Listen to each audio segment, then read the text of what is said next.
Good to see you, my friend. Hi. I'm waiting to see you on the Peloton, my friend. Did you ride yet? No, let's do it today. Okay.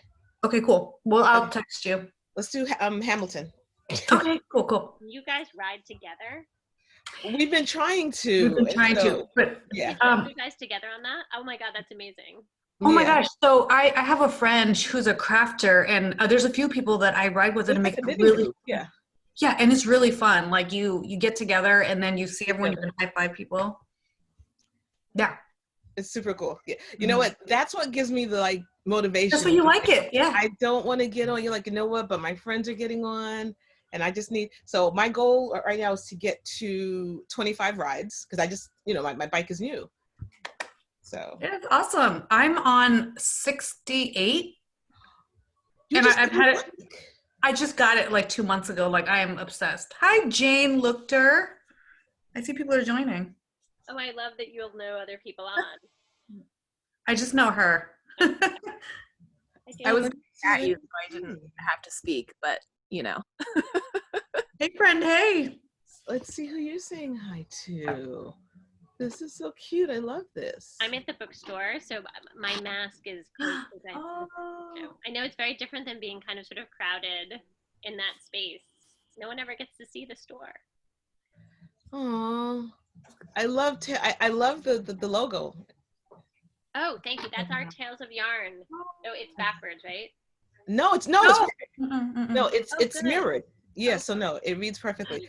Cecilia, did you get the new bag? Did I get what new bag? Did you get a bag in the mail? Yes. Oh, I haven't. Wait, no. Yes. You should have gotten it by now. Oh God, I never got together to get your gorgeous stuff, but let's say we'll have it. Let me see.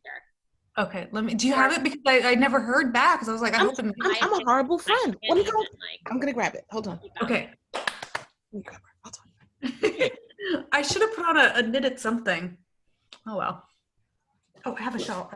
Right, so we're still like 2 minutes before start time. So hi everybody who's joined us. Thank you so much. We're just gonna wait until the official start time and kind of sort of see how people are joining us. Oh, that's really great. I didn't hear from you, so I'm like, maybe you didn't know it. You know what? Because of the dental surgery. I had the dental surgery and that totally took me out. So let me fix my camera, make sure I get the right angle. And then, because I'm gonna do an official post. Thing. Oh, I love it. Oh my God, I'm so excited. I'm getting 60 of them today, so I'm gonna start shipping them out. So you can post online now because people will be getting theirs. Isn't this, that's beautiful. Oh, and then wait, and it's in my coffee cup. I'm having coffee with the original Supremes. Oh, love it. Yes. Hey, is our friend joining us, Alex? I texted him this morning. I hope so. Yay, good. So nice to see so many people. Yeah. Oh wow. I know. Yeah. Oh, so good. Okay. Hi, Lisa. I have my pillows. And this is a good. This is an unusual weekend for me. This is a 3 finished object weekend.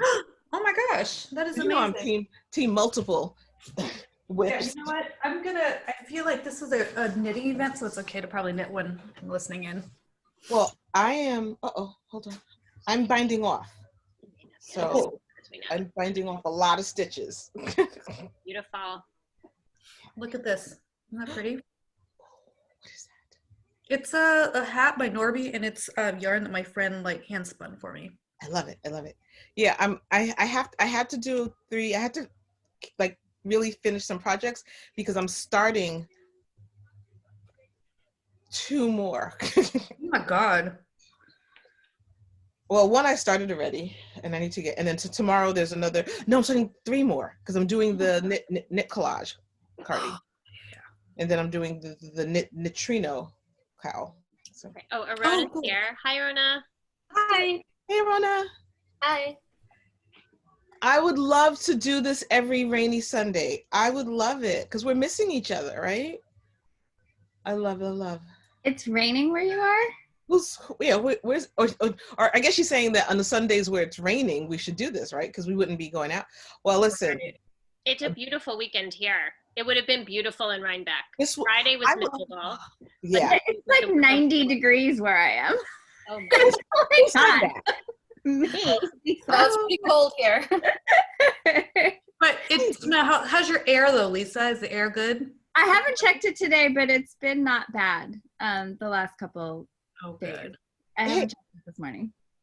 I know it's kind of weird to like, oh, wake up, check the air. Like, can I go outside? You have to, though. You have to. Yuri, I'm going to be they're doing a knit along tomorrow, the Neutrino gals, I'm doing their Venus cowl that Drunk Knitter wrote the pattern for.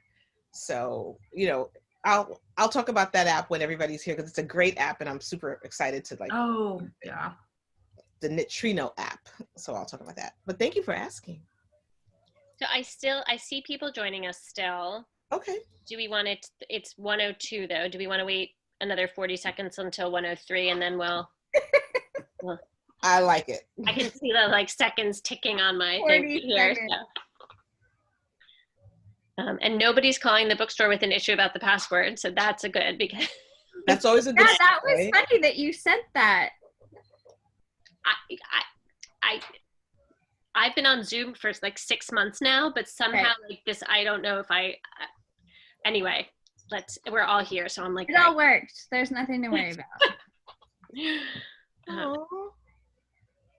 I make all my Zoom, don't tell the Zoom hackers, but I make all my Zoom passwords exactly the same. I won't tell on you. Yeah, I'm not telling you what it is in case there's a hacker amongst us. Okay, what room in your house are you in? Are you in your studio? Me? Yeah, I'm in my studio. Yeah. So that's why it's so messy. It just looks so like stuff. Like the energy looks like it's flowing. That's one way of putting it. That's important. Yeah. No, it would be too loud in my house if I was in the house. All right, do you think we should start? So I don't know that Alex is here.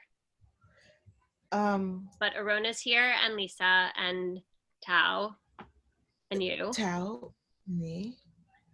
So. Wow, there's a lot of people here. Hi, everybody. Katrina. How are you guys seeing everybody? I'm not seeing anything. If you go to participants and click on that, you'll see everybody kind of sort of appearing on the right. Oh, I see. Okay. Or you can also change your view up at the top from speaker to gallery view, and then you get Brady Bunch, and you get lots and lots and lots of people. I like that. I like when people gesture like one way, but on our screen it's a different way. Like like up, nope, that way. So thank you everybody for joining us. We are really sad not to be in Rhinebeck, but we're also grateful for the opportunity to bring people together in a way that would probably be impossible there just because of the noise and the space constraints, but also our time zone and location. So we're joined today by people all over the country and both in the audience and in our panel. And I'm really, really happy to be able to do something different that we don't get to do on a regular year. So the panelists that we have with us today, Cecilia Nelson-Hurt, Arona Karanaj, Tao Nguyen, sorry, Lisa Solomon, and I think we're waiting for Alex, maybe, who's going to come. His Instagram handle is Alex Gates, so we'll see. We'll see but I'm pretty much going to turn this over to Cece today. I'm going to keep the chat on, but I would love everybody to kind of focus on the speakers, and then when we come to the Q&A, we can go back to the chat, but I don't want to disable it because just also in case there's like a message. So I'll be monitoring that. And Cecilia, take it away. Yay, let me put my knitting down so I could say hello to everyone. So hi. Yeah, this is a great substitute for Rhinebeck because what I'm learning about these virtual festival, while, there's a sadness in us not being together and being in the same space. And, it's what we have gotten so used to. We've gained this other ability to transcend time zones and regions. And so the fact that we can bring people together, and what it's really allowed us to do is connect with people who might not have been able to come for whatever reasons, right? And so there's always a silver lining. So and that's our lining. So we'll start with introductions. And so I'm Cecilia Nelson Hurt. I am a knitter. I learned to crochet first, but now I'm a knitter. I lead diversity for a beauty company, and I'm really, I've really been excited and honored to be a voice for fostering inclusion in the knitting and fiber world. So I'll tell you more about me when we do that part. But why don't we just do introductions? And so tell us who you are and and my pronouns are she, her. So introductions and pronouns and whatever else you want to share. So Tao, would you like to go first? Yep. Hi, my name is Tao Nguyen, and I am the owner and creative director for Nerd Bird Makery. I'm based in Portland, Oregon, and prior to all this, I worked in corporate America, and now this is what I do for a living. And my products really focus on representing the diversity in the crafting community. And my pronouns are she and her. Thanks. Thank you, Tao. And Aruna. Hi, everybody. My name is Aruna Kunaraj, and I'm a textile designer, and I'm based in Toronto, Canada. And I do a lot of different things. It's kind of hard to kind of pinpoint, but I'm really sort of drawn to making everything from hand. And my pronouns are she and her. Thank you, Aruna. And Lisa. Hey everyone, I'm Lisa. I'm based in Oakland, California. I, like Aruna, do 1,000,001 different things, so it's hard to put me in a box. But I'm an artist and a professor and a crafter and a maker of all kinds. And I'm she, her, and I changed my name so you can see that really easily. Thank you. Thank you. Great. So now that we know who you are, tell us a little bit about your persona in the community, your brand, some of the things that you are doing, your contribution, I would say, to this space. So now let's start with Lisa. Oh, okay. So I wrote a book called A Field Guide to Color. And so it's all about watercolor and color theory, two of my favorite things. So my biggest sort of contribution to kind of a community craft space right now is that. But I also participate in a multitude of ways. I show my fine art all over the world in galleries and also on Instagram. And then I also crochet. I'm not a knitter, but I'm a crocheter and make other quilts and fabric stuff. And a lot of my artwork is also based in textiles or has an embroidery or textile element to it. I've done really large installations with giant French knots and rope. Like the knots are, like 4 inches big or so. So I have a lot of ties. My artwork is basically part of the deal is I'm really thinking about the difference between art and craft. Is there a difference, sort of what that conversation is about? And I've been doing this for a really long time. So when I first started, there were very little crafting materials in a fine art context. Now it seems pretty ubiquitous and people are really familiar with that. But I was part of the beginning part of that conversation of like, well, that can't be art because it has embroidery in it. That's a craft. And sort of talking about materiality and stuff like that is something that's interested me for a long time. And then finally, one of the things that I'm working on in terms of community and activism, I run an Instagram account called Artists Take Action, where artists donate artwork. And so far since March, every week. I used to do it once a month since the 2016 election. But with COVID, I decided to switch it up and have people mail me things. So I collect art and then I post it weekly on that account. And we raise funds for COVID relief, fire relief, and racial justice organizations. And so that's kind of one of the ways that I really am in the community and trying to participate in a way that is meaningful, not only for me, but for other people.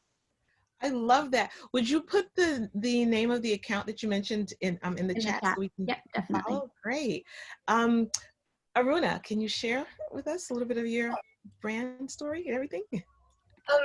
Well, I think right from the beginning, one of the things that I've always wanted to kind of keep with our business was manufacturing things in our studio and making things by hand rather than having everything sort of produced outside, which has helped us a lot, especially, during the pandemic. I'm seeing a lot of colleagues whose businesses, are folding because they're working with such a huge amount of staff and production.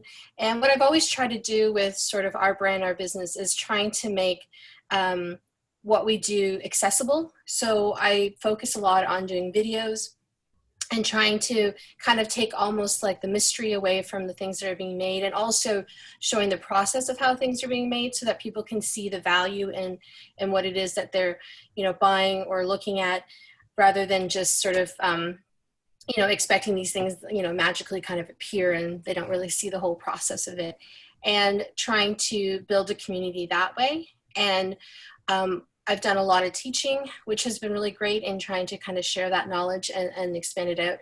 And I feel that a lot of people who are interested in the crafts, a lot of times feel that it's kind of intimidating. And so I think by doing the videos, it makes it more accessible for people. And then kind of taking the fear out of learning. I love that. I love that. And I want to be sure that I honor you correctly. It's Arona? Arona. Got it. I want to make sure that I say it correctly from henceforth. So thank you. Oh, you're welcome. Tao. So I have been a crafter, specifically knitting, for the last 12 years. I moved to Portland for work, and I wanted to meet people, so I took up knitting. It's been great. And so my contribution is actually, so I own a shop called Nerdbird Makery, and everything that I produce always has the lens of how is this representative, how is this diverse, how does it represent me, how does it represent people in the knitting community. So everything that I produce or I make has that angle to it. And the other thing, unlike Aruna, who is very creative and is able to do things in her shop, I do have a supply chain. And one of the things that I focus on is making sure that the folks in my supply chain are, women-owned businesses, BIPOC-owned businesses, just to make sure that I am spreading, like my supply chain is getting business, and everyone in that is also representative, like diverse, right? Which is something that's a value, like in the organization that I run. And then in terms of my contribution, I think the fact that as an underrepresented minority, just being there and having a presence and having a voice in social media platforms is a contribution. I think it's not just me, but everyone else who does that. I know that when I started knitting back in 2008, I did not know a lot. I'll be honest, and it could just be I wasn't looking in the right places, but I didn't know a lot of BIPOC knitters and crafters. And it was until after I started my business that I've met so many crafters that look like me, that are from diverse backgrounds. So I think the sheer presence of being here is a contribution in and of itself. But in terms of the work that I do, a lot of products that I produce, a certain percentage goes to different organizations, such as, organizations promoting social justice. And as a refugee myself, I've donated a lot of money to organizations that help refugees who are, in legal battles or having a challenging time moving beyond, or immigrating to where they want to go. So I spend a lot of time raising money for those organizations as well. And just recently, we put together a huge fundraiser where we fundraised $13,000 for an organization called Black Voters Matter, right? To advocate for, the communities, Black communities and interests for the Black community. So I do a lot of that as well. Thank you so much. And, just a bit of a side note. So I before Tao and I became friends, and I can say that we're friends now because it's been a few years, I was first introduced to her by her work. And so looking on social media, I was like, wow, her work is very representative of what I want to see. So in purchasing, at the time, t-shirts and pins, I didn't see myself. And so thank you for allowing many people to see themselves through the work that you do. And so I think that segues into the next part. So, and Tao, you talked about it in the beginning when you said, when you first started, you didn't see it, you didn't know a lot of BIPOC makers. And so as you define, and we can all lead whatever diversity dimension that we want to lead, but I guess we'll look at 2 points. We'll look at maybe a year ago, because I feel a lot has happened in then. So let's go back let's go back a year ago. Did you see yourself in the community in the way in which you wanted to? Like when you looked around, what did you see? And so we'll start with Arona now, switching it up. Well, I've been doing this for a really long time, kind of moving on to 20 years. And one of the things that kind of struck me personally is that I found that for me, I felt like there was a lot of pressure, because I felt like, you know, with colleagues and with some institutions, I felt like my place wasn't deserved sometimes, because I felt like, oh, you were getting that opportunity because you're a woman or you're, you know, a person of color. And for me, I felt like I had to work harder and push harder through those things to prove my talent. And which was good in a way, because it developed, you know, a certain type of work ethic. But I felt like that pressure, and I felt that it was important to kind of share my sort of personal story of, you know, where I came from, and, you know, coming to Canada as, you know, as immigrants, and sharing that it was, you know, a kind of a development of hard work and building the business, rather than sort of having things being handed to me. And so I feel like that story has really kind of helped people kind of appreciate and understand the work involved in building a brand. Because I think a lot of times when people see my Instagram or see my work, they just feel like things just kind of, I don't know, they don't understand how much work is involved. Like, I mean, not even just from the making, but from the designing, from, you know, I do all my own photography and, you know, listing things online, and then just creating content to kind of, you know, build the audience. And so there's so much work involved. And then internally you feel this pressure that you do have to kind of work a different way than maybe somebody who's not, you know, a person of color, because they, you know, that's just how I feel personally. That's how I've kind of built it from the beginning, from back then. But I think looking at it now, I'm definitely sort of, you know, have a lot more confidence and feel that I don't need to, you know, try to show people that I'm talented. I just feel like now I'm just working. I'm just doing what I do. And if people don't accept that, then they don't have to look at it. So I just feel like now I'm got a lot more confidence, and I think that it's helped from seeing more people that look like me that are in the same business that are doing similar things. So that's sort of my experience with it. Well, I have to say I've been a fan of your work for quite some time, and it is truly artistic and beautiful. And so even every time I look at your page, it's just, first of all, your page is very, your profile rather, is so soothing. The images and the colors and the palette. And so I don't know if that's intentional or not, but you've done a great job. And so I'm happy that you found your voice and that confidence. I would never know there was ever any doubt or any inkling, because it's just really amazing. So if any of you are not following her, I suggest that you definitely do. You're of course invited to follow all of us, right? Okay, Lisa, when you think about seeing yourself in the community, whether from an artistic perspective or from a crafter, what did you see and what did you think? I mean, so this is a long-standing problem, right? I mean, if you think about in the art world, there's like the Guerrilla Girls back in the 80s who were pointing out how there weren't as many women in museums and as accepted artists, fine artists. I think the crafting world is much more sort of woman-dominated in a way, or, you know, traditionally so, although I know plenty of men who are crafting away and getting recognition for it. I think I'm in a slightly different space than a lot of people, because my name is very sort of white, and people often have said to me, you don't look like your name, which is a very interesting thing to rub up against as a person. And also I'm Hapa. So my mother is Japanese, born and raised in Japan, and my dad is Jewish Caucasian. And so my name is a clue to that. Obviously, a lot of people assume that I'm Jewish. I'm not practicing. I don't, you know, my grandmother actually taught Hebrew, but I don't know any Hebrew, can't speak it, don't really know very much about it. So being in a space that's kind of in between has always been really different and challenging for me. And I've actually gravitated towards other artists and crafters who are similarly in between. So I actually know quite a few other Hapa crafters, artists, but it took a while to find them. It definitely wasn't like, hey, Happas, we're all over here.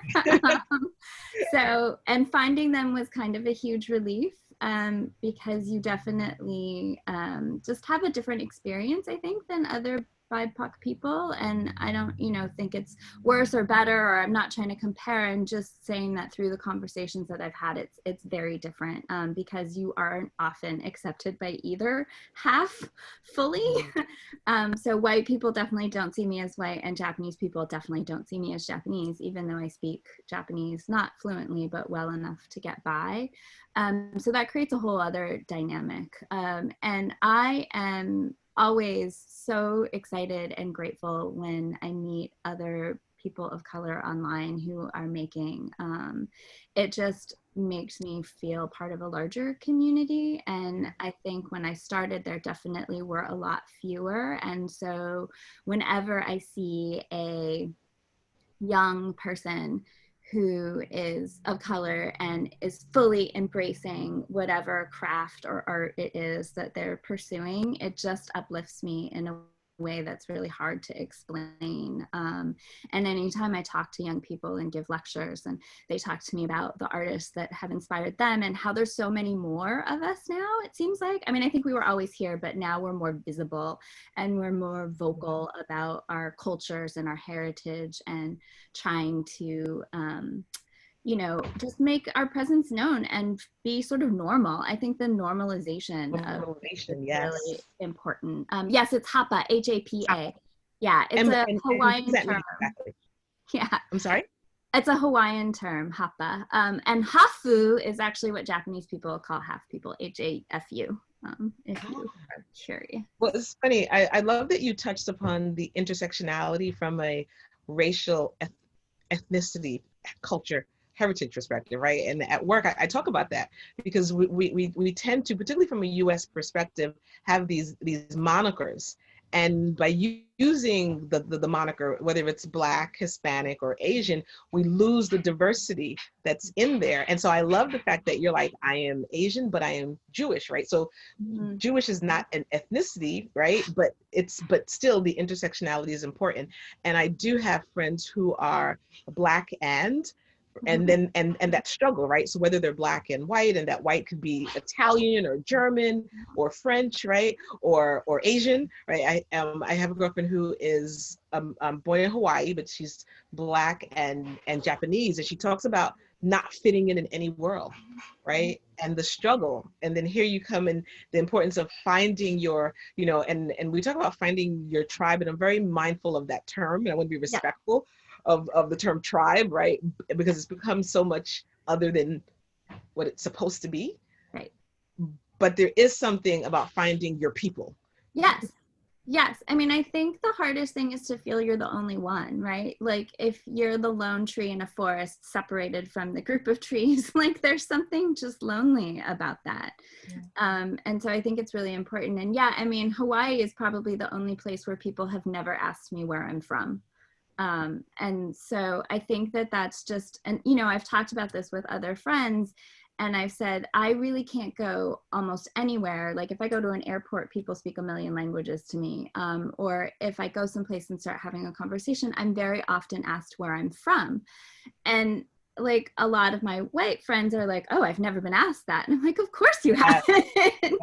And so like even that conversation, and it's also really different, if you can just say like, if people then start, because usually the questions start piling up. Where are you from? I was born in Arizona. Oh, are you Native American? No. Oh, well, where are you from? I told you I was born in Arizona, oh, but where are your, where's your heritage? Your homeland. And so people start asking these questions, and it gets really sticky really fast, And I think if you don't have one place to claim, like, oh, I'm, from China, or my parents were from China, then it gets even trickier. And people don't like that. People are really... People want to put you in a box. Yeah, they're really challenged by intersectionality, I think. and so, and I'm going to get to Tao, because I know Tao will have a lot to talk about. But what you're talking about, the term is called a microaggression, right? Totally. And for those who don't know, microaggression are these commonplace things that people say, and typically, the microaggression behind it is some sort of a bias or prejudice or a stereotype, right? And then there's also the last one, which is ignorance, like I just don't know. And so to say, and you mentioned two of them as you were speaking, to say like you don't look like your name, is like what should I look like, or where are you from? Or as many of my friends who are mixed heritage or racially ambiguous have experienced, what are you? Right? And then I'm a human. I say the same thing. And then I get oh, Cecilia, you're so articulate. Why would I not be? I'm speaking my mother tongue. Yeah. And no. And so like, the whole, and so what I teach is when people ask those questions or say things like, you speak English really well, or, anything, I always ask what do you mean? Because where are you from? I'm from Texas. No, really, where are you from, right? What do you mean? I'm going to stop. I'm not going to go down this trail with you. And then because I give people a modicum of grace, I say, I'm not sure if you realize, but asking me that in the way that you did, right? Or, there's so many of them, and we can have a whole separate microaggression conversation, because the one that gets me is, no matter, and this happens every time, almost every time I'm shopping in a Saks Fifth Avenue and Macy's, and I have my work coat on, I have a bag, I have the merchandise, someone comes up to me and starts talking to me like I work here. And then I have to look down at myself and say, what about the way I look makes you think that I work here? And so I said, well, why did you ask me that? Not, oh, it's over there, right? And so we can have a whole other conversation. Microaggression. Yes, what's your heritage? Exactly. Like, what are you trying to get at? So Tao, we gave you a lot to work with. What do you want to tackle first? I just have to tackle a quick question. So prior to doing this full time, I worked in corporate America and I was an HR manager. And I was talking to a manager about his employee who was about to be what we call voluntarily separated, which means laid off. Yeah. And he was ready for retirement. So I was giving him giving him options and, how to have that conversation with his employee. Okay, so someone's livelihood is on the line. This manager interrupts me and goes, Tao, that's a beautiful name. Did you know that my wife is from China? And I was like, sir, your employee about to get fired here, and this is what we care about? Like, I was just so shocked. I'm like, we're talking about a serious matter here. So I say that because this was happening last year during the whole time that we had this whole knitting, this conversation on diversity in the crafting community. I'm like, oh gosh, it's everywhere. I'm so glad at least in one area of my life it's being addressed. So, but yes, microaggressions are everywhere. So in terms of representation, I started my business after the 2016 election. So 2017 is when I really started. And the story I want to tell is, when I first started, there wasn't any products that looked like me, and I wanted to have things that looked like me, or things that have a diversity angle. Like, I love whimsical stuff, but you couldn't have whimsical stuff and also think about how does it represent, people, a diverse spectrum of people. But one thing that was really interesting was in that year, this is prior to the diversity conversation in knitting, my business didn't take off at all, right? And so I was producing products. So you and I connected, and you don't know if it's because you don't have a huge following yet, you're a new business, or there's just not a market or a need for it, right? Because if I look at like the overall population of knitters, the honest reality is a large percentage of knitters are probably like white, right? Let's be honest here. And so I thought, well, if I made products that didn't look like the majority of knitters, like how will my business take off? And towards the end of that year, my husband and I had a conversation. He was very supportive. When I started, he goes, Tao, if your business doesn't take off, just consider having really great art that you can hang up. And it was a very expensive hobby, and that's awesome. And so I was like, by the end of the year, let's just see where it goes. And if it doesn't go anywhere, I'll just, we'll just do something else. And so it just happened that the following year, there was a huge conversation on diversity, and it really helped me gain visibility, and it was amazing because I came in contact with so many diverse knitters, and so I think, you know, and now I think there's a real appreciation, and I think I was also falsely under the impression that people didn't want that stuff. It could be that, you know, I just didn't have the reach, or like people just didn't know how to find me, right? And so I think that really opened like visibility and an opportunity and a space for me. But one thing that's interesting, even to this day, is I struggle, you know, I think about capitalism all the time. And as, you know, as a business owner, I think, okay, so I want to make sure that my products represent a, you know, the vast, you know, spectrum of diversity knitting. But at the same time, for example, I'll show you, I have products, for example, these stickers that I put like on different products. Show me. Yeah, there's one, this one's you, and right. But the thing that's interesting, and this one's super popular when I do images, you know, of knitters and crocheters, this one, right? So, but when I first started, images like this didn't sell. Like, I mean, I was so surprised because I love the design. I'm like, and I thought in my head, is it because she's, you know, she looks like an underrepresented minority, or is it because, you know, like it doesn't look like you, so you're not going to put it on your water bottle, right? And so even now I struggle with that because, you know, I often get feedback that we don't see a lot of men represented in knitting, like things, you know, products that are sold. But the challenge is like, who will buy this, right? And as someone that's a business owner, I always have to balance between, do I invest, you know, time and financial resources into creating products that represent everyone, at the same time knowing that it may not be as popular as products that are more, you know, directed towards your typical crafter, right? So that's something that I always struggle with, and I always try to balance. And at the end of the day, I always go back to why I started, which is, how do I bring things that represent knitters and crafters in the community? And sure, those things won't sell, but like if I don't do it, who will? The other thing, I have one more point, Cecilia, and then I'll let you move on. But the other point is, I'm obviously not Black, okay? Obviously, I'm not, you know, I'm not in a wheelchair. And so I also struggle with this, which is who gets to make art and who gets to have that voice? So as a person who's not Black, am I allowed to put this image? And how do I do it in a way that's respectful and celebrates diversity, knowing that that's not me, right? Or this image right here. So a lot of times what I do is I reach out to friends like Cecilia, you know, or friends that are sewists. And in this picture, I know you can't see, but this woman is, you know, she's in a wheelchair. And we thought, how do you represent being able to do something like sewing, which requires you to use a foot pedal when you're in a wheelchair? So we did the research and we said, let's be really explicit, right? And so I'm not sure if you can see, but she's got a foot pedal under her elbow, which is something we were very deliberate about, just to show how people do that. But again, it's a struggle, right? How do I represent images that may not represent my personal background and do it in a way that's celebrated and respected? I love the direction of the conversation. And, you know, it's funny, the conversation that my husband and I had last night, because again, he gets to live in this world where we talk about diversity all the time, right? Because you have to normalize these conversations. It shouldn't only be— because he lives with you.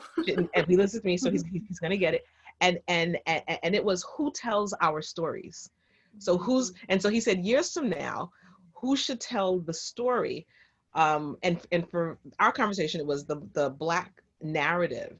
And he said, for far too long, the Black narrative has been told by other voices. And his analogy was like, you don't see Ava DuVernay or Spike Lee or whoever telling a Jewish story, but you'll see a Jewish director, writer telling an Asian story, a Spanish story, a Black story. And so we talked about the importance of our voices in telling our own story. So that's one great point. I have to go to the chat. I love the engagement in the chat. So as it relates to the safe question, the safe question, the first thing that I would say to anyone asking any question that has to do with someone's culture, ability, gender identity, any dimension of diversity, ask yourself, why do you need to know?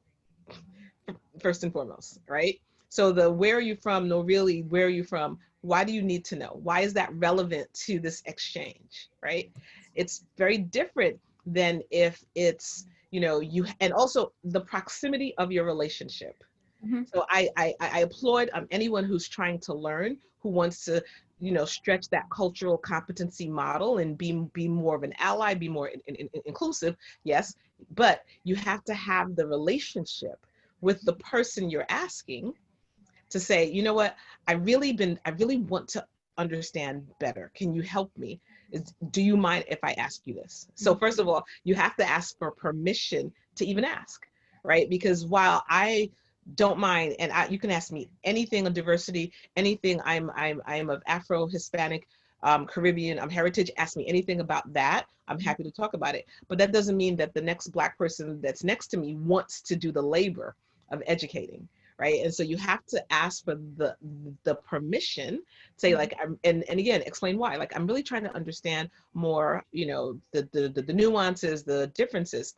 A lot of times the rationale, the reason is just, like, I don't understand what are you, right? Like, what does that satisfy in your knowledge, right? Because at the end of the day, and again, I work for a beauty company, and there was a time when, and it still exists, right, where they would separate a lot of hair, skin by ethnic background, but and while there definitely is some cultural, not cultural, some scientific differences in hair, but at the end of the day, we're going to talk about texture, we're going to talk about skin, we're going to talk about melanin, right? And so it's more about your healthy skin than what are you, so I could recommend, right? So that's one thing.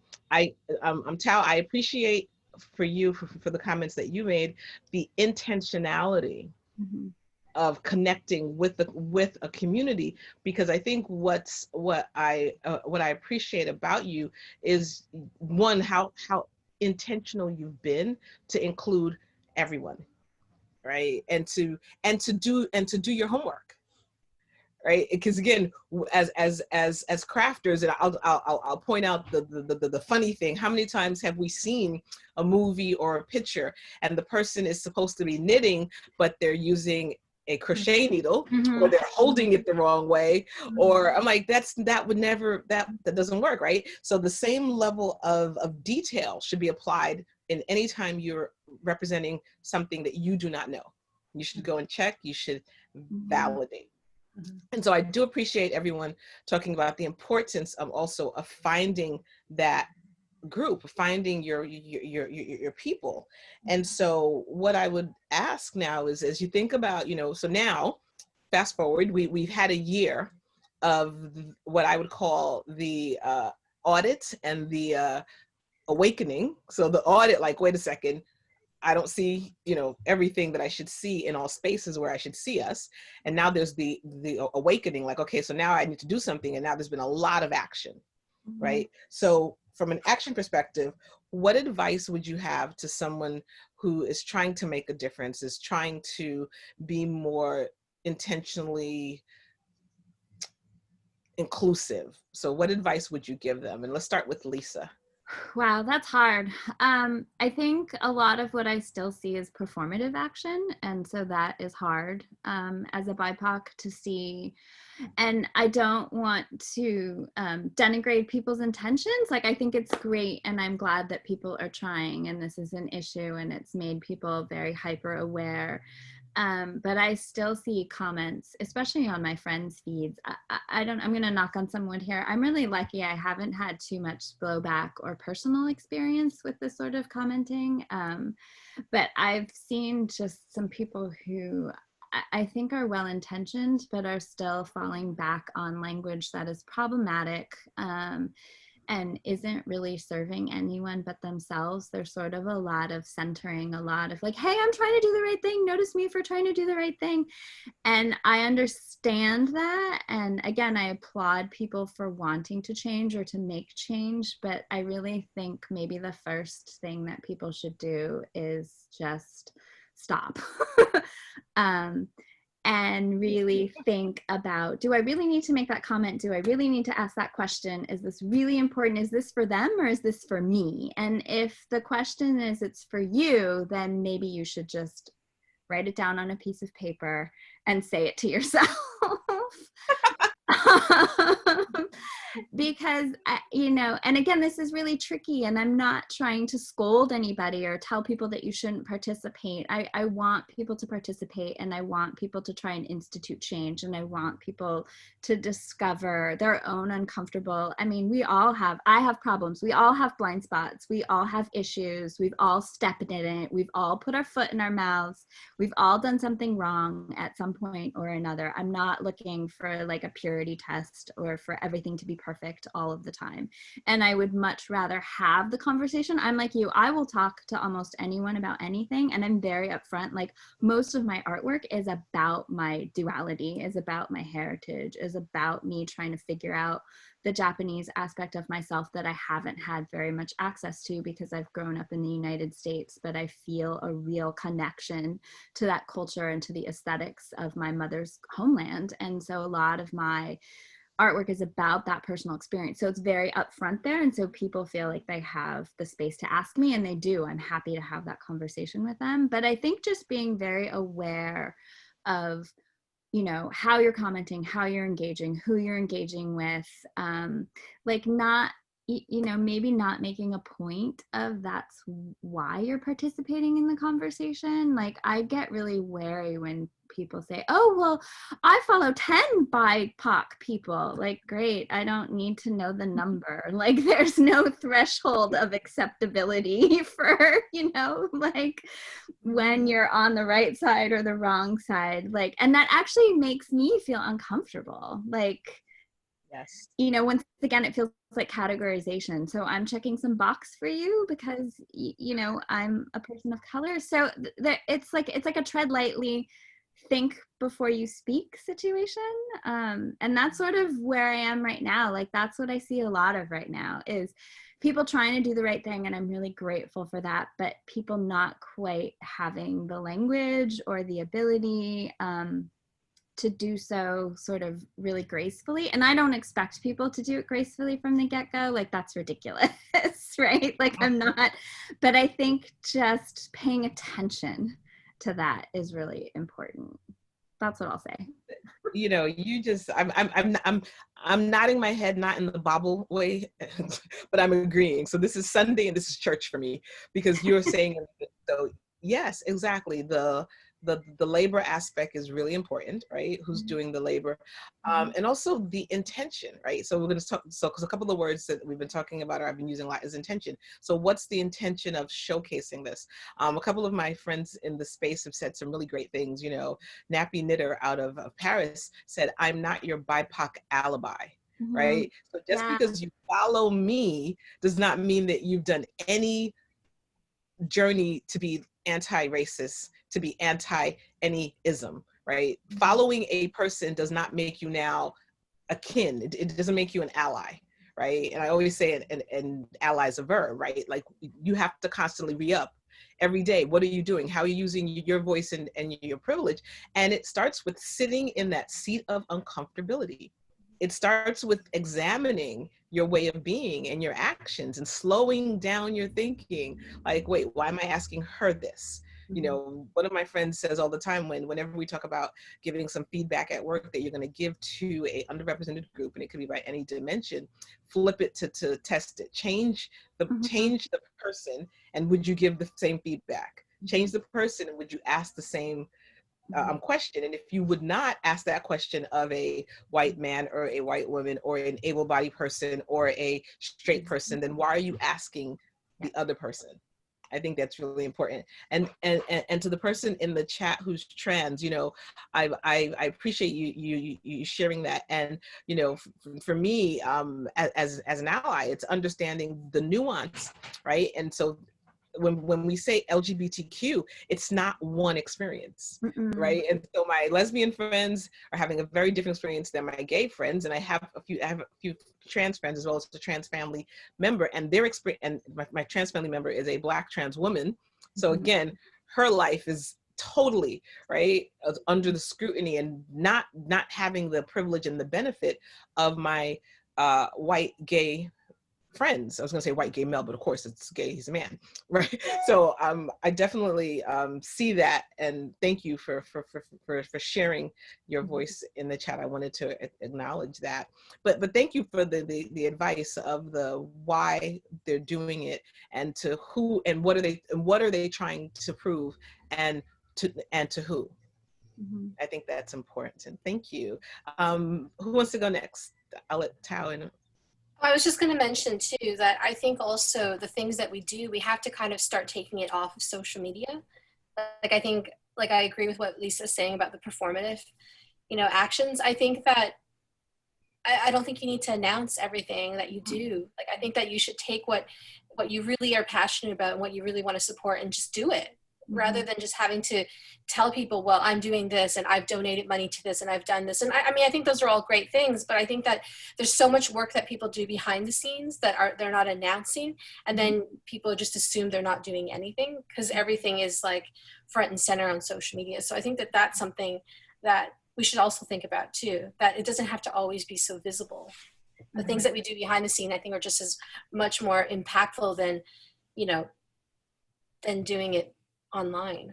I like that. Yeah, I definitely, it's funny, as somebody who is an oversharer, I definitely think it's important to do the work, not just for the performative, right? And there are a lot of people who, they're only doing it for this post, right? And if it were not for, and it's something that I've said just about me and the way that I live my life, if there were no Instagram, I'd still be having diversity conversations. That would still be right. And can everyone say that? Right? Because that's so important. Thank you so much. I appreciate that. Tao, did you want to add anything? Yeah, just one thing, which is I totally agree with you in terms of like being performative. But the one thing I would have to say is I think that diversity or being having an inclusive mindset is a journey, and the internet is free. Full stop. Like I myself do a lot of reading because I in my previous corporate job, I worked within the diversity umbrella, but there's so much I don't know, especially, I'll be honest, about the trans community, right? I mean, I feel like the awareness is emerging. And so I do a lot of reading. So I'm like, the internet is free. Like everyone has a great resource. And then the other thing, just to plug, is that I actually like it when sometimes, if people are doing it sincerely, when people post things online, because I'm like, oh, that's a book I didn't know about. And I will actually read, right? So I'm like, the book Cast, I think you had Cecilia, I'm like, oh, that's a good one. I saw it on Oprah. I'm like, I'm probably going to pick it up because I think it's good. So sometimes it's good, but if you're doing it just so that you have it on the corner of a perfectly framed, like photo, so I know that I'm like, come on now, you know what I mean? But if it's for education, I'm like, I like it because I learn a lot too in that channel. And then speaking of which, this is a really great movie. I just feel like I need a plug because it was so amazing. I think everyone should watch it. It's called Time on Amazon Prime, and it's phenomenal. Phenomenal. Thank you. Called Time, and you would really like it, Cecilia. Thank you. I love it. Can I just quickly say that I think there's like, I think there's an authenticity thing that happens. Like, when somebody's posting because they really read the book and they want you to read it too. Right. Or, when somebody's like, hey, I'm at this protest and it's really moving and I wish you were here too. Right. There's a big, huge difference between that and, hey, I'm at this protest. Look at how woke I am. Like you feel the difference in the post. Totally. Right? And so I think I just want to point that out because, I agree. I think there's a lot of things, like for a long time, I never talked about Artists Take Action as my thing because I didn't want it to be about me. It wasn't about me. It was about this other thing. My name wasn't associated with it. I didn't use, the only thing that I used were the context that I had in art to get people to donate things, but I didn't use any other platform to announce it or talk about it. And I've changed that now just because I want it to have a bigger voice and a bigger presence, but it's not about me. It's about this community of people working together to do something. So I think there are lines and rules, and then you cross and you break your own lines and rules all the time. I think it's about, you feeling okay about that or just being genuine about what it is that you're talking about. I think that's really the key difference, at least in my mind. No, I would agree 100% on what all three of you have spoken to. Speaks particularly the authentic part, right? And the why. And again, it comes back to being very intentional.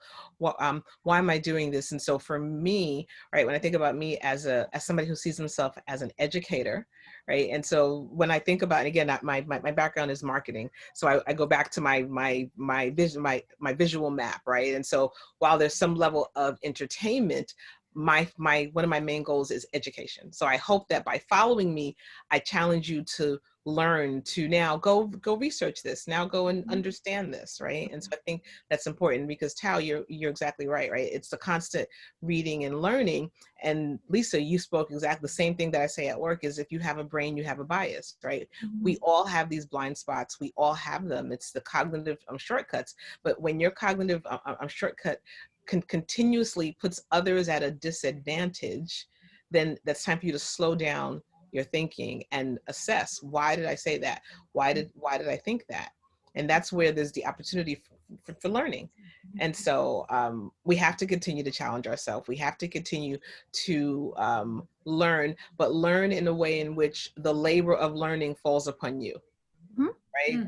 So this is not college. The labor of teaching is not the work of the professor. And even when you think about college, high school, whatever, the instructor gave you the assignment and you have to go off and still read it, right? Like their teaching was just scratching the surface. You have to go deeper and read the book for yourself and come up with your own examples and understanding. And that's what I say about this conversation on diversity. Right? You don't advance because you've attended one talk or watched one movie or read one book. It's then how do you apply that? Right? And so one thing that we say at work, and a lot of people say, well, now that I know, knowing is nothing, right? Knowing is nothing, because knowing that a car is coming and you're standing in the pathway does nothing unless you move out of the way. So knowing and action is what's needed. So we have about less than 10 minutes, and I want to open it up to Q&A from the audience. So I'd love if you would love to join us by taking yourself off mute and showing your face, or typing in the chat if you're an introvert. I understand that as an uber extrovert, I do try to lean in and make sure that I create space. So let me see what's here. I wanted to point out one thing too. When we're talking about diversity, one of the things that I don't think get addressed a lot is age. And I think that when things come up, like I would say events, or even like, I've written a couple books, I feel that older people get overlooked, and also younger people who are starting, who are emerging. And I've been in a lot of situations where I've turned down things because I tell people, I'm really well known, I'm doing good. You need to ask someone who's emerging or someone who's older, because I feel that they need those opportunities too. And I feel that that's something that doesn't get addressed, besides race and things like that in certain situations. So that's something that I think that a lot of people feel too, especially someone who's, an older maker. They probably feel like their time's up, but, they still have lots to give. So no, thank you. I think that's a really good point. And, this is something, and again, I always bring it back to work, right? Right now, 5 generations are actively engaged. So not only in the corporate world, in the crafting world, right? So from your maturists, your baby boomers, your XYZ. And so I agree with you 100% on how we treat either end of the spectrum. Like, you're too young, you don't have any, what do you know? And then, like, your way of thinking is no longer modern or current. And so it's the respect of the life lessons of somebody who's a little older, and then respect of the new way of seeing things as somebody who's a little younger. And so our challenge is to your point, I love what you said, that that you look to amplify others. And I think that's one thing that's really key. All right, so hold on. So now I'm going to go to the chat. Virtual Fiber Arts Festival. Excuse me, I don't understand that question. Is that Leslie? It goes above. She started on the part before. Oh, yeah. Okay. Okay, I'm sorry, I missed it. Can you address the issues of accessibility and exclusion that we're seeing on Ravelry? And we're at a virtual, so I feel it's pertinent. Okay, so let's talk about that. So, again, I have to be honest, and from my perspective, when and the Ravelry issues happened this summer, or the big issue with their new format. I was completely up to here with social justice, and somebody did reach out to me to ask me my opinion on Ravelry, and I'm like, right now I'm only focused on Black lives, and so I don't have a voice for the Ravelry for the Ravelry update. Would anybody else like to share their perspective on Ravelry and their new site that did cause a lot of conversation? Not a knitter, so I have no opinion. Same here. I have no knitting. Tao? I mean, I have, to be honest, I have been really spending all my time, emotional time, being anxious about the election. It sounds awful, but right, doom scrolling. So I haven't spent a lot of time looking like deeply into that. I know that they're making changes, and I've seen the feedback about how it hasn't been very accessible. But beyond that, I really can't speak to it in a an informative way. Yeah, I mean, I think from what I know and saw, I feel that where Ravelry missed the opportunity was to, before going live, was to validate. And then once the feedback started to come, they should have quickly, me, again, I can quarterback from over here, but they should have quickly took it down and listened to the community. I think their missed opportunity was in the listening and being responsive. But again, that's from where I sat, and other people might have a different view. So thank you for asking that question. But I do appreciate, what you talked about from a virtual, us being in this virtual space is somewhat of an equalizer. Yes, there's some social economic to if you have the technology, but I do believe that coming together in these virtual spaces have really allowed us to transcend different pockets of accessibility, location, so forth. And so I hope whatever the new normal is that we stitch together, that there's still space, that we don't rush back to business as usual, that we factor in our ability that we were able to make these authentic connections. I think that's really important. And I love the term doom scrolling, by the way. Oh, I just have to say thank you so much for the folks who are mentioning about how a virtual event has been really good for accessibility. I have to be honest, I never thought about that. I was like, oh, I'm so bummed that I can't be a Rhinebeck, but hearing that perspective is really great. And now that it will inform, in terms of how many more virtual events that I sign up to do, because I don't really do that many, but so that's really good feedback. Thank you. Yeah. Or even when the event does happen in real life, they could still do a virtual component. Mm-hmm. Yeah. Mm-hmm. Yeah. No, I think, and that's something, I sit on the Vogue Diversity Advisory Council, and that's something that we've been talking about, like even, and who knows when Vogue will have another in-person event, but they've seen so much response. The same thing for Stitches, right?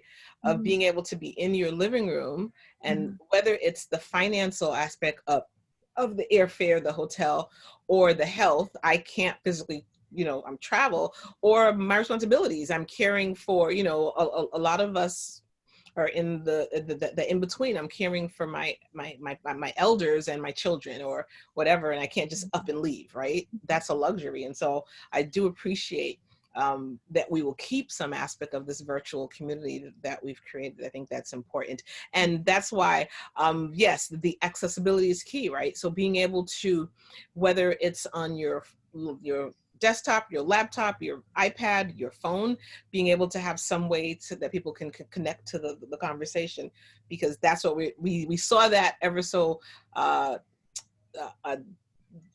vividly with when it came time to school, learn from home for our kids, right? Not every child had the access. So it wasn't so easy as, oh, I'm just gonna school my kid from home. Well, what if I don't have the access? And that's really important. So we have I think we're almost out of time, but maybe can I say one thing here? Yes. Also with kids in school, there are some kids who wound up having a much better time, like the abilities. And also the same thing with people of different abilities and people on the spectrum. I think what we're going to see now is a lot of transformation in what jobs people are given access to, where before they were told like, oh no, sorry, you have to be here in person, you have to be able to do this and do that. So Yeah, no, I believe that all industries are re-examining, what it means to have an office. I mean, I drive through Manhattan, and so many of the buildings, right, I don't know if they'll ever be in their same fashion, but I think we all have to take a step back and see what's been serving us.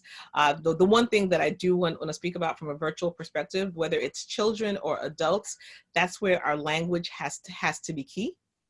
So no more guys, because it's people and friends, right? Being inclusive with your language. The best example of that I heard was a teacher who, in speaking to her students, said, tell your adults, because not every child is living with their parent. Mm-hmm. When I taught, I used to say, you're grown up. You're grown Tell your grown up, tell your adult, right? And so think about that as we're speaking, because I've been very intentional with, while I will always use hashtag like knitters of Instagram, I also use crafters and makers, because again, there's that hierarchy of our choice of art. I think, as we get ready to wrap up, I'd like to give everyone a chance to offer their closing remarks about crafting as activism. So what's your last little piece about how you use your craft as your demonstration contribution to activism? And I would love to start with Rona. I think for me, it's just, for me personally, I use my craft as a way of like a meditative process, and I feel like the mental health is such a huge part of it. And I feel that that's why we do a lot of what we do, is because it brings us joy. And so I think that that's what I'm trying to share, is that picking up something and working on it and releasing whatever kind of stress that's around you for that split moment, that time frame is so important. So I think that that's what I would contribute. Yeah, I think that's good. So self-care as a radical act, right? Through your, I love that. Lisa. So I'm going to go back to women's studies. So there's a phrase called "the personal is political," and that is how I think all of our lives are. So it basically means what you do in your personal life is a political action, regardless of if you think it is or if it isn't, it just is. So being a woman, being a person of color, being a trans person, any community, Latinx, whatever you're a part of, just living your life is a political act. And I think in the United States in particular, living a creative life of any kind is actually revolutionary, because it's not really accepted in our community, in our overall culture. So I think that along with the idea of it being good for your health, and also a way to meet people and interact with people and have real conversations. I mean, it's so great to see people knitting while we're having this conversation. You actually listen better when you're working with your hands. Like, that's a scientific fact. I've been doodling the whole time so that I could really hear what people were saying. So I just think, consider what you do. Like on my lowest days when I'm really sad and just doom scrolling or, whatever it is, and just being paranoid about our future, I just try and think doing the dishes is a political act. Like owning domesticity is a political act. Refusing to do the dishes is a political act. Making the person you live with do them instead. Like really everything that you do and the choices that you make have larger rippler and ramifications. And I think if you can just focus on one thing that will change something, change your point of view, change someone else's point of view, whatever it is, that one thing is enough. Like I think we really have to stop thinking that we have to do some huge, large political act every single day. That's impossible. Like it's exhausting. It's not possible. So like to really think about the micro and, if you have children, what can you have a conversation with them about today? Like my daughter and I have had huge conversations about J.K. Rowling and her transphobic conversations, and that is important because it's changing how she focuses her attention to the rest of the world. So if you can just find one minuscule thing in your, day-to-day activities that has that resonance for you, then I think you've done great. Thank you. That's so great. Love that. Tao? I once listened to a talk by Ta-Nehisi Coates, If you don't know who he is, look him up. He's phenomenal. Yeah.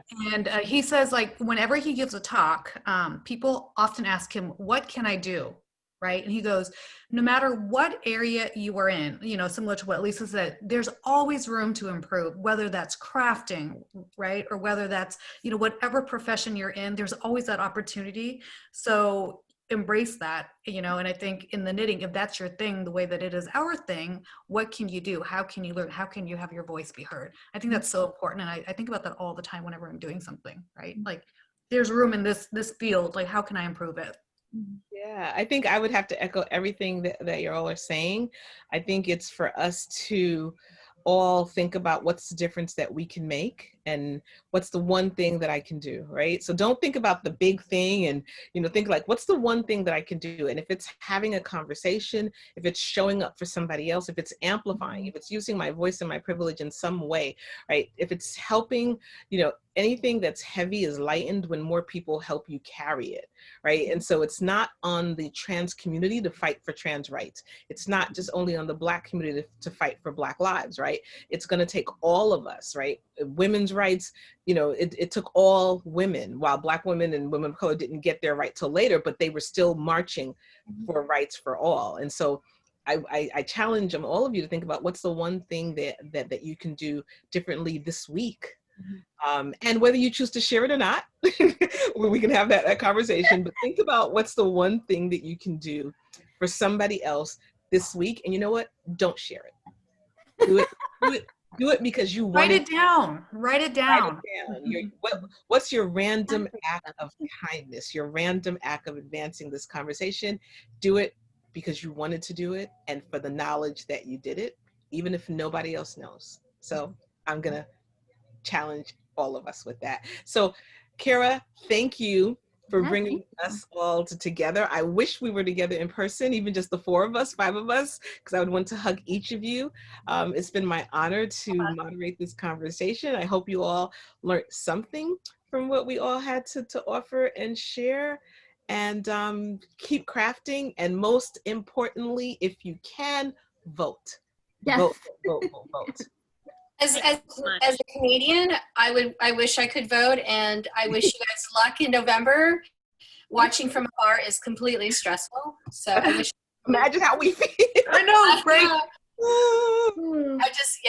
I wish you guys. They all be coming to live with you if things don't go well in November. I'm out. You have some refugees.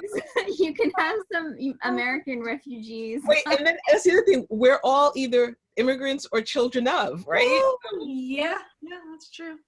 And I would love, I mean, if you want to, I would love for you to check out my Instagram handle or all of ours. I would love that. So a little plug there. Postcard. Yes. If anybody has follow-up questions, feel free to reach out via the internet. I'm happy to discuss things further. And Adrian, who asked about the Latinx, yes, that's something that we did. Particularly, we were intentional over at Vogue for Hispanic Heritage Month to really focus on BIPOC makers of Hispanic Latin heritage. So I'm happy to talk to you more about how to keep that going, because Hispanic heritage, again, me coming from a Latin country, it's not just once a month. For me, I celebrate my Hispanic Latin heritage every day, and I encourage everyone to celebrate their heritage and their point of difference every day. So, Kara, do you have any closing words? I mean, I'm so grateful. Sorry, I thought we were muted. I'm so grateful just that we were able to put this together, because it's been something that I was happy to be able to do it. And I'm so happy and grateful again for these alternate experiences that we probably wouldn't have necessarily realized or seemed, you know, so hard or unmanageable for, that now we can like know how to connect people this way. So whether we're back there in Rhinebeck and we're doing Tales of Yarn in that space, we're certainly going to be Zooming it also, you know. So thank you. And thank you all for giving your time to this panel, and also some of the people I see from yesterday. Thank you for being here to support the rest of us. So thanks. And this is Talita, who works with me, who I'm so glad also was able to hear this whole talk. So awesome. Thank you. Wonderful. Okay. Bye, everyone. Bye. Just end it? Yeah.